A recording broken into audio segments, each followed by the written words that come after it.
Hi there. Here's a quick little video before the Q&A and race realism is nonsense videos are finished by the end of the month, hopefully.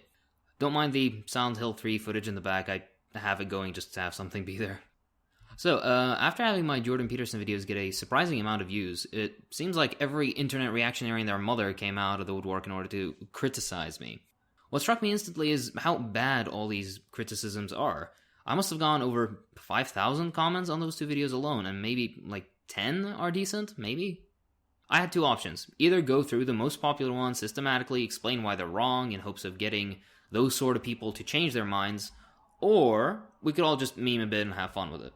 Since those people will never watch this video, and they don't call them a cult for nothing, I decided to meme a bit. Yay. So, let's take a look at the most common groundbreaking criticisms. Now, two things happened after those videos. One is that I was spammed constantly, with a dozen or so people commenting 50 times each, sometimes even more. And I was told I misunderstood Peterson and took him out of context, their usual excuse.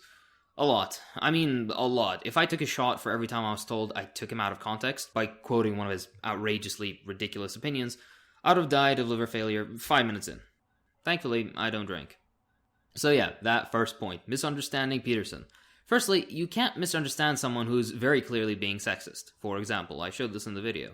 That's cognitive dissonance on the part of the cultists, not a misunderstanding on my part. Otherwise, any misunderstanding is really the fault of him never being clear enough, and the reason for that is because he wants to voice his controversial opinions while always being able to retreat behind the convenient "that's not what I meant" excuse.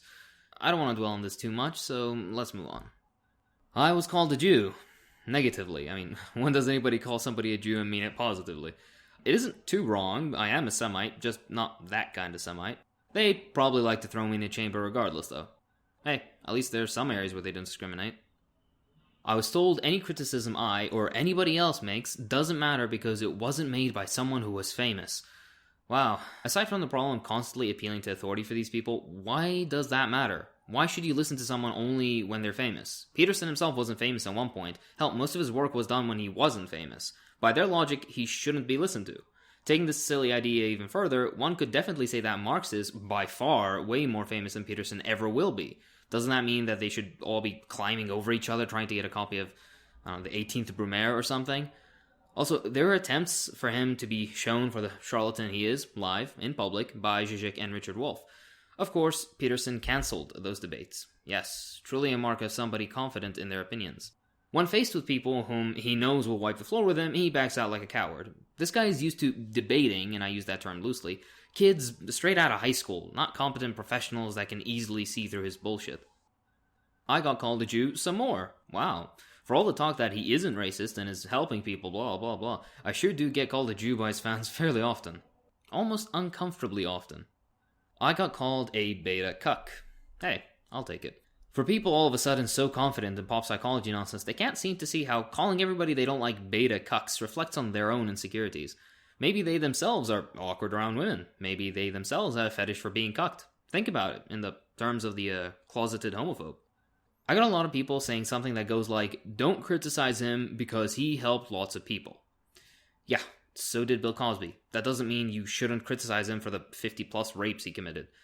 First of all, I'm doubtful of all the people he's helped. I'm sorry, but if you needed the Canadian Kermit to tell you to clean up your room and not live in abject filth, then you're still as pathetic as you were before. You didn't listen to your mom when she told you to clean your room, but when a misogynist dog whistler does it, you clamor to organize your shitty shelf of Xbox games or whatever. No functioning adult needs to be told to clean their fucking room. Oh my god, the advice is such trash. What, the 3 papers on your desk are now neatly stacked instead of just thrown onto the table. Now what? What is the logical conclusion of this activity? People talk about cleaning their room as if it's some life-changing marvel. So you're telling me some kid that has divorced parents, who never applied himself at school, he spends 12 hours a day playing video games, will all of a sudden become the next Einstein after he cleans his fucking room? Because that's the way people are making it sound like. These people are alienated. They need proper help and a purpose, not to have their biases confirmed over the internet by someone with shady credentials. Peterson's the psychology equivalent of a doctor that promotes anti-vaxxer nonsense.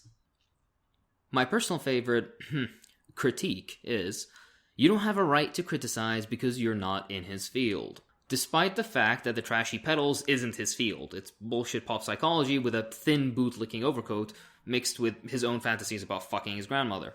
Despite the fact that he constantly appeals outside his field, his entire criticism of Marx, by their own logic, is thus rendered invalid. Despite the fact that, continuing their logic, every single person must readily and wholeheartedly accept everything they come across if they're not qualified in that field. Hey, if it looks like a turd and smells like a turd, then it's probably a turd. But I won't stop you from biting into it and letting you lie to yourself that it's the most fantastic chocolate. It's a hit piece.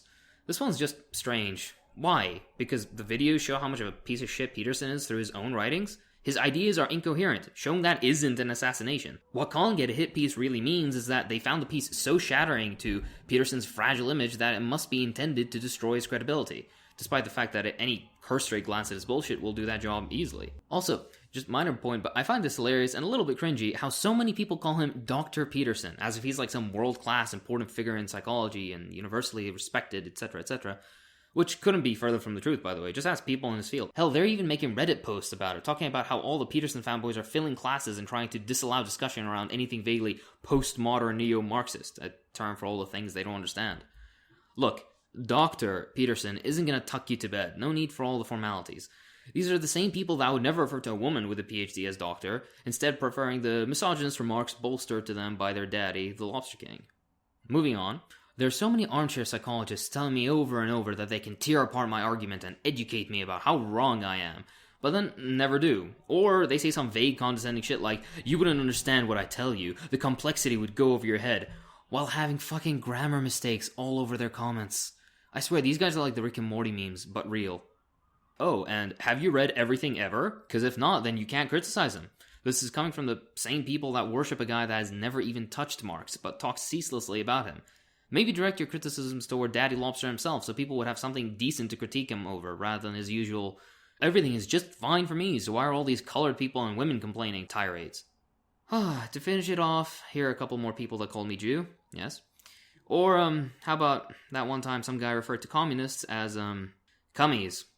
Yes, cummies. Leaves a pleasant taste in the mouth, doesn't it? And that's that, really. I could add more, but I just want to get the ball rolling again on my channel before bigger videos. Expect a Q&A and Race Realism is Nonsense video soon. If you like what I do, then consider supporting me on Patreon. It really helps. I'd like to thank my patrons. So, thanks to Zarin Arsin, Xiaoyan Zhang, Laurie Valdemar Miniilo, Khan, Daryl McFarlane, Adrian Reynaldi, Aaron B. Lingwood, Kagri Karahmed, Andy Haywood, Ellie Gerzon, Faustin, Henry Schurst, Nut Ringheim Lunde, excuse me if I mispronounced your name, Matt Smith, Mika Argyropoulos, Michael Duchette, Peter Coffin, Zatarani, lovely name, Comrade Pengu, and of course Charles. Thank you, Charles. See you in the next one.